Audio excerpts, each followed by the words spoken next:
Hello दोस्तों, आज हम आपको 2024 का प्रैक्टिस सेट 6 कराएंगे जिसके बहुविकल्पी प्रश्न हैं 1 से 20 तक दिए जा रहे हैं। 1 से 20 बहुविकल्पी प्रश्न हैं, उनको किस तरीके से हमें हल करना है। हमें उस पर कोई भी इस तरीके से टिक नहीं लगाना है कि इसका पहला ऑप्शन सही है या दूसरा सही है, इस तरीके से नहीं। उससे पहले हम आपको विधिवत इसे सॉल्व कराएंगे और सॉल्व कराने के बाद आप उसमें देखेंगे जो आपका आंसर सही होगा वही उसका बहुविकल्पी प्रश्न होगा, वही उसका आंसर होगा। जैसे कि पहला प्रश्न यहाँ पर दे रखा है, किसी वृत्त पर एक बाह्य बिंदु से खींची जाने वाली स्पर्श रेखाओं की अधिकतम संख्या क्या होगी। तो वहाँ पर ऑप्शन में लिखा है 1 है, 2 है, 3 है, 4 है। अब इसमें से कौन सा ऑप्शन सही है तो उस ऑप्शन को आप लगाएंगे। तो सबसे पहले तो हम इसे बताते हैं, किसी वृत्त के बाह्य बिंदु से स्पर्श खींची जाने वाली रेखाओं की अधिकतम संख्या कितनी होगी। तो देखिए, प्रश्न नंबर पहले के लिए मैं आपको बताता हूँ। अगर हमने कोई एक ये वृत्त बनाया और इस वृत्त पे ये बाह्य बिंदु ले लिया मैंने P। अब इस बिंदु से अगर मैं इस पर कोई एक स्पर्श रेखा ऐसे खींचता हूँ, एक स्पर्श रेखा में इस तरीके से खींच, तो स्पर्श रेखाएं कितनी खींची जा सकती हैं, इस पर कितनी हो रही, 1 और 2। तो कितनी स्पर्श रेखाओं की संख्या होगी, अधिकतम जो संख्या होगी वो बाह्य बिंदु से 2 होगी। तो यहाँ पर लिखेंगे स्पर्श रेखाओं की संख्या अधिकतम 2 होगी। तो स्पर्श रेखाओं की बाह्य बिंदु से अधिकतम संख्या होगी 2। ये वाला ऑप्शन आपका सही होगा। अधिकतम अगर स्पर्श बिंदु अगर इधर भी कोई ले लें तब भी आप स्पर्श रेखाएं खींचेंगे तो 2 ही हो सकती हैं, इसके अलावा कुछ नहीं। इसके बाद प्रश्न नंबर दूसरा, यहाँ पर दिया है बिंदु जो दिए हैं वो है 7,3 और पूछा है बाई अक्ष से दूरी। तो यहाँ पर फॉर्मूला होता है बाई अक्ष से अगर दूरी पूछी जाए तो ये होती है बाई अक्ष से दूरी x बराबर a, यानी x अक्ष पे जो पूछा जाएगा वही मान होगा। तो x बराबर a का मतलब यहाँ पर है 7। तो इसका मतलब है यहाँ पर जो ये जो बिंदु है वो वाला हमारा ऑप्शन सही होगा। तो x अक्ष से जो बाई अक्ष से जो दूरी है वो कितनी है, 7 है। तो यहाँ पर लिख सकते हैं, अतः बाई अक्ष से दूरी, बाई अक्ष से जो दूरी होगी वो हमारी 7 इकाई होगी। तो यहाँ पर ये जो ऑप्शन है इसका कितना होगा, 7। अच्छा, इसके बाद दिया है आपका यदि P sin थीटा बराबर Q cos थीटा तो कोसेक थीटा का मान क्या होगा। तो पहले हम इसे साफ कर लेते हैं। क्वेश्चन नंबर जो 3 है, तो यहाँ पर देखिए क्वेश्चन नंबर 3 में क्या लिखा है, P sin थीटा बराबर Q cos थीटा। तो हमें कोसेक थीटा का मान ज्ञात करना है। तो मैं इसे ऐसे लिख सकता हूँ, साइन थीटा, ये कॉस इधर आ जाएगा तो ये हो जाएगा कॉस थीटा बराबर Q बट्टे P। साइन थीटा बट्टे कॉस थीटा होता है हमारा टेन थीटा, ये हो जाएगा Q बट्टे P। तो टेन थीटा बराबर होता है लंब बट्टे आधार। तो हम यहाँ पर एक समकोण त्रिभुज में इसके जो मान रख लेते हैं। तो लंब इसमें क्या है, Q, और आधार क्या है इसमें, P। तो ये हमें कर्ण ज्ञात करना है। तो हम यहाँ पर पाइथागोरस प्रमेय का प्रयोग करेंगे। गोरस प्रमेय, पाइथागोरस प्रमेय का प्रयोग करेंगे तो यहाँ पर ये हो जाएगा कर्ण का वर्ग बराबर के, ये होता है हमारा आधार का वर्ग प्लस लंब का वर्ग, या आप पहले से लिख दें लंब का वर्ग प्लस आधार का वर्ग, तब भी कोई दिक्कत नहीं है। इसे ऐसे भी लिख सकते हैं, के बराबर आधार क्या यानी a का वर्ग और प्लस लंब l का वर्ग, इसे रूट में ऐसे भी लिख सकते हैं। तो अब इसका मान जो मान दिया है वो से मैं यहाँ पर लिखता हूँ। तो के बराबर यहाँ पर आधार क्या दिया है पी का वर्ग प्लस लंब क्या है, लंब दिया है यहाँ पर क्यू का वर्ग। तो ये जो निकल के आया के का मान आ गया अंडररूट में पी का वर्ग प्लस क्यू का वर्ग, ये आंसर इसका आ गया। लेकिन हमें निकालना है क्या, यहाँ पर दिया है कोसेक, कोसेक थीटा बराबर, ये होता है कोसेक थीटा बराबर कर्ड बट्टे लंब। अब यहाँ से जो कर्ड निकल के आया वो तो है रूट के पी स्क्वायर प्लस के क्यू स्क्वायर, और लंब दिया है वो है हमारा क्यू। तो ये वाला ऑप्शन सही होगा हमारा, अंडर रूट में पी स्क्वायर प्लस के क्यू स्क्वायर बट्टे क्यू, ये वाला सही होगा हमारा ऑप्शन। क्वेश्चन नंबर 4 को देखेंगे, यहाँ पर लिखा हुआ है टेन थीटा बराबर के, यहाँ से देखेंगे क्वेश्चन नंबर 4 को, टेन एक अंश, टेन टू अंश, और ये दे रखा है हमारा टेन थ्री अंश, डॉट डॉट डॉट ये दे रखा है टेन 88 अंश और टेन 89 अंश। तो हमें इसका मान ज्ञात करना है, तो कैसे करेंगे, तो देखो मैं यहाँ पर टेन एक अंश को टेन 89 के साथ रख लूँ तो ये 90 हो जाएगा। अगर एक घटाएंगे तो मैं इसे ऐसे लिख देता हूँ, टेन 89, टू को 88 के साथ तो 88 और ये 90 हो जाएंगे, तो टेन टू बराबर टेन, यहाँ पर रखा जाएगा 88, डॉट डॉट ये टेन 45। तो देखें मैं इसे ऐसे लिख दूँ, टेन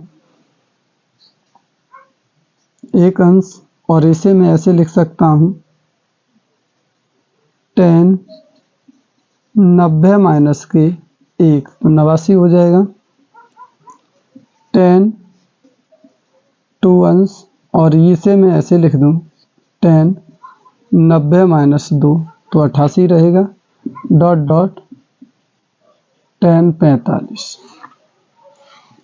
तो ये हो जाएगा टेन एक अंश, इसे सॉल्व करेंगे तो ये हो जाएगा कॉट एक अंश आ जाएगा, और ये टेन टू अंश, और ये भी हो जाएगा हमारा कॉट टू अंश, डॉट डॉट डॉट, और ये टेन 45 एक मान होता है इसका। तो यहाँ से टेन एक अंश इसे लिख देंगे हम इंटू 1/10 एक अंश इंटू टेन टू अंश इंटू यहाँ से 1/10 टू अंश, डॉट डॉट एक, यानी ये डॉट डॉट नहीं, इसका मतलब ये गुणा में आगे संख्या जितनी है लिखी हुई है। तो 10 से ये 10, 2 से ये 10, तो 1 गुणा 1 ये इसका मान आ गया। इसी प्रकार ये सब गुणा में, ये भी संख्या यहाँ पर गुणा में ही है 1, तो इसका जो मान आ गया वो कितना आ गया 1। ये संख्या गुणा में है, लगातार जो संख्या दे रखी है वो सभी गुणा में है इस तरीके से। तो इसका जो मान आ गया वो कितना आ गया 1 आ गया। तो यहाँ पर जो दिया है फोर्थ क्वेश्चन, इसका जो मान आएगा वो 1 आ जाएगा। अब दे रखा है इसमें क्वेश्चन नंबर 5, उसे देखते हैं। क्वेश्चन नंबर 5 देखेंगे, यहाँ पर दिया है आपका 3x² प्लस के 5x माइनस के क्यू बराबर 0। कैसे हैं, मूल बराबर है, तो सबसे पहले हम ax² plus bx plus c बराबर 0 से तुलना करने पर, जैसे ही हम तुलना करेंगे तो a बराबर 3 और b बराबर 5 और c बराबर माइनस के क्यू हो जाएगा हमारा। अब विविक्तन निकालेंगे, d बराबर के b² माइनस के 4ac। यहाँ पर मूल बराबर हैं, मूल बराबर हैं, तो इसका मतलब b² माइनस 4ac बराबर 0 हो जाएगा। b का मान दिया है यहाँ पर 5 का वर्ग माइनस 4 गुणा a का मान दिया है 3 और c का मान दिया है माइनस के क्यू बराबर 0। तो ये हो जाएगा आपका 25 माइनस माइनस प्लस का हो जाएगा तो ये हो जाएगा 12। 12 क्यूब बराबर 0। सॉल्व करेंगे तो ये हो जाएगा हमारा 12 क्यूब बराबर -25। तो इसे इधर सॉल्व कर देते हैं। क्यू बराबर के -25 बट्टे 12, ये यहाँ से आपका क्यू का मान निकल आएगा। क्वेश्चन नंबर 6 देखेंगे। समांतर श्रेणी -62 यानी 6 वाला सवाल देखें। -62 -59 ... 7 और 10 का 11वां पद तो क्या होगा ये पूछा है। तो यहाँ से देखेंगे a बराबर के -62 और d बराबर होता है हमारा a2 के a1। a1 ये है, a2 ये है, तो ये हो जाएगा हमारा यहाँ से -59 माइनस और -62। तो ये -59 और +62, तो ये आ जाएगा हमारा +3। और n बराबर हमें दे रखा है 11, क्योंकि उसने पूछा है 11वां पद, तो ये हमारा n होगा। हमें निकालना है इसका tn यानी anवां पद। तो फॉर्मूला होता है a प्लस के कोष्टक में n माइनस के 1 इंटू d, ये होता है हमारा फॉर्मूला। तो यहाँ पर लगा देते हैं हम। a का मान कितना दे रखा है 62 माइनस के प्लस n हमें 11 माइनस 1 इंटू डी मतलब 3 दे रखा है, माइनस के 62 प्लस यहाँ 10 गुणा 3 -62 प्लस के 30 हो जाएगा, तो ये बचेगा हमारा 32। माइनस के 32 ऑप्शन इसका सही है। ये इसका जो आंसर आएगा इसका 32 है। इसके बाद क्वेश्चन नंबर आगे देखते हैं। क्वेश्चन नंबर 7 देखेंगे। क्वेश्चन नंबर 7 ये वाला है। इसे तो हमें यहाँ पर दे रखी है प्रायिकता 0.05 यानी ये पॉजिटिव, और प्रायिकता नहीं निकाल सकते तो उसका मान हमें निकालना है। तो ये सूत्र होता है हमारा PE, प्रायिकता प्लस प्रायिकता नहीं है, बराबर इसका मान होता है 1। तो ये इसका मान जो दे रखा है हमें 0.05 प्लस P प्रायिकता नहीं है, उसे हमें ज्ञात करना है तो 1। तो ये हो जाएगा प्रायिकता नहीं 1 माइनस 0.5, तो ये हो जाएगी हमारे घटाएंगे तो 0.95। इस तरीके से इसका जो आंसर आएगा ये वाला ऑप्शन आपका सही होगा। एक बार इसे समझ लेते हैं। संभावित प्रायिकता इसकी दे रखी है 0.5 और हमें असंभावित प्रायिकता ज्ञात करनी है। तो इसका फॉर्मूला होता है संभावित प्लस असंभावित, जो इसका मान होता है वो 1 होता है। संभावित दे रखी है 0.5, तो हमें असंभावित प्रायिकता ज्ञात करनी है। तो हम 1 में से 0.5 को घटाएंगे तो यहाँ पर 0.95 आएगा। तो यही इसका ऑप्शन वाला होगा, ये ऑप्शन सही होगा हमारा। क्वेश्चन नंबर देखेंगे 8 में। एक थैली में 3 लाल और 5 काली गेंदें हैं। इस थैली में से एक गेंद यादृच्छा निकाली जाती है, वो भी गेंद लाल होने की प्रायिकता क्या होगी।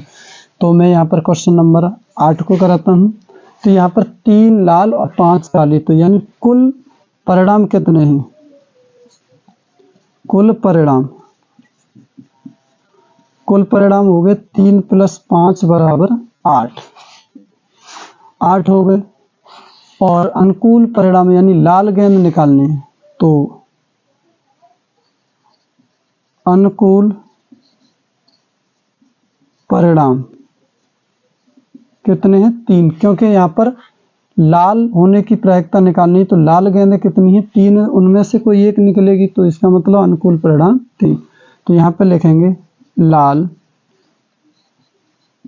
गेंद निकालने की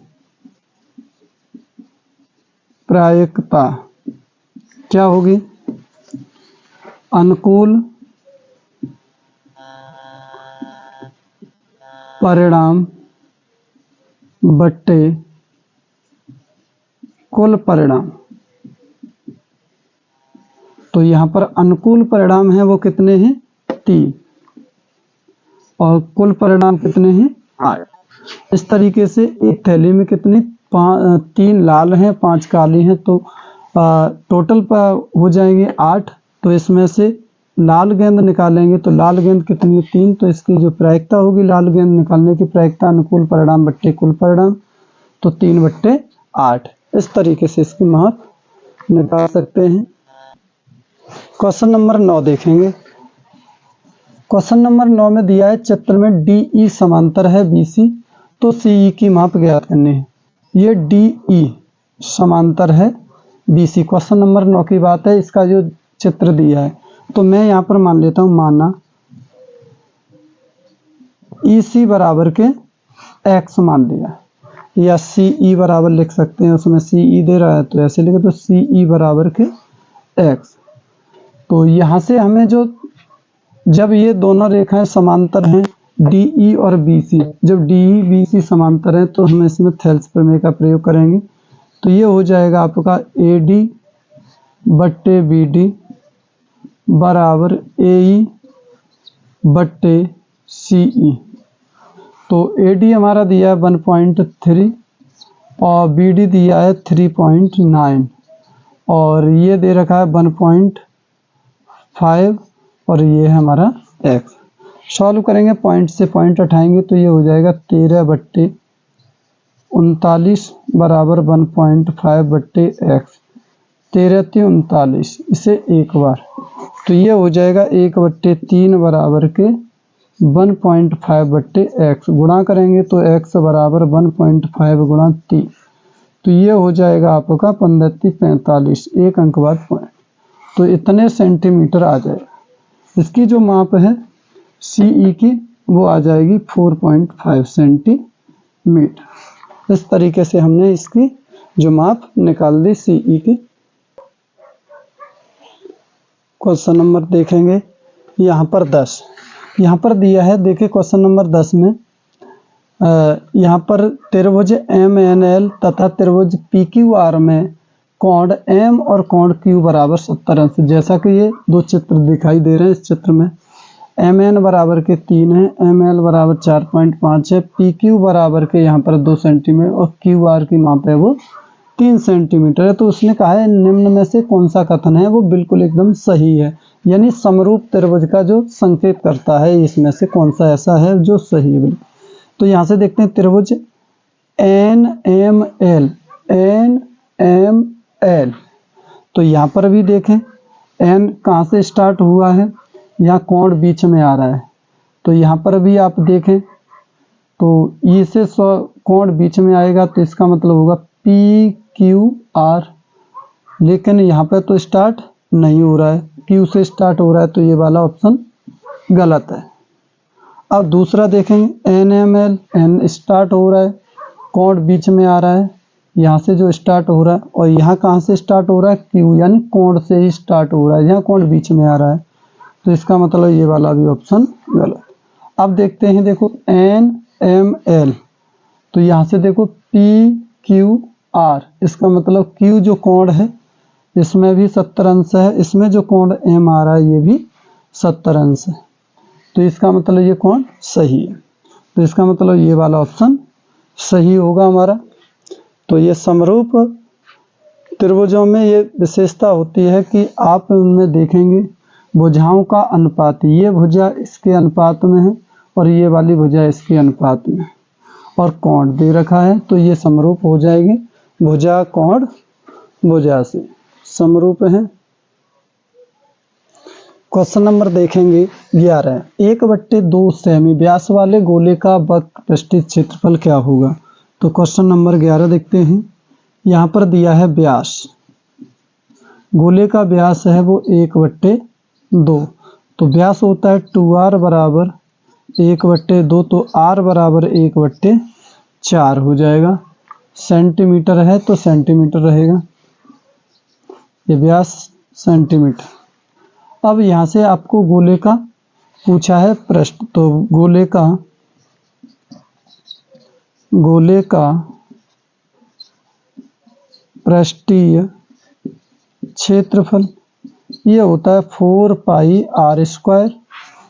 तो यहाँ पर हम लगाएंगे 4 पाई गुणा यहाँ 1/4 गुणा 1/4, आर का मान रख देंगे तो 4 से 4 कैंसिल हो जाएगा, तो ये होगा π/4 सेंटीमीटर स्क्वायर हो जाएगा। इस तरीके से यहाँ से इसका आंसर आ गया। क्वेश्चन नंबर देखेंगे 12। क्वेश्चन नंबर 12 में देखा 6 सेमी त्रिज्या वाले वृत्त का एक चाप केंद्र पर 30 अंश का कोण लगाता है। तो 6 सेमी त्रिज्या, तो यहाँ पर दे रखी है त्रिज्या है 6 सेमी और थीटा जो दे रखा है वो दे रखा है 30 अंश। तो हमें ज्ञात करना है इसमें संगत चाप की लंबाई। तो चाप की लंबाई, इसका जो फॉर्मूला होता है वो होता है हमारा θ/360, चाप की लंबाई है तो 2πr। तो यहाँ पर थीटा का मान 30/360 गुणा ये 2 गुणा पाई का मान नहीं रखेंगे यहाँ पर, आर की जगह पर 6, 0 से 0, 3 से 36 12, तो ये 2 से 12 को काट दो 6, यहाँ से 2 से 6 को काट देंगे और 6 से इस 6 को काट देंगे तो ये हो जाएगा पाई सेंटीमीटर स्क्वायर। इस तरीके से इसका जो आंसर आएगा, तो यहाँ से जो निकल के आया जो चाप की लंबाई है वो है पाई, तो ये वाला आपका सही होगा। इस तरीके से देखेंगे। क्वेश्चन नंबर 13 देखेंगे 5 सेमी त्रिज्या के एक वृत्त के बिंदु पर खींची गई स्पर्श रेखा PQ केंद्र O से जाने वाली रेखा से बिंदु Q पर मिलती है। तो यदि OQ बराबर 12 सेंटीमीटर तो PQ की माप क्या होगी। तो देखिए इसके लिए मैं एक चित्र बनाता हूँ। ये है 5 सेंटीमीटर त्रिज्या का वृत्त।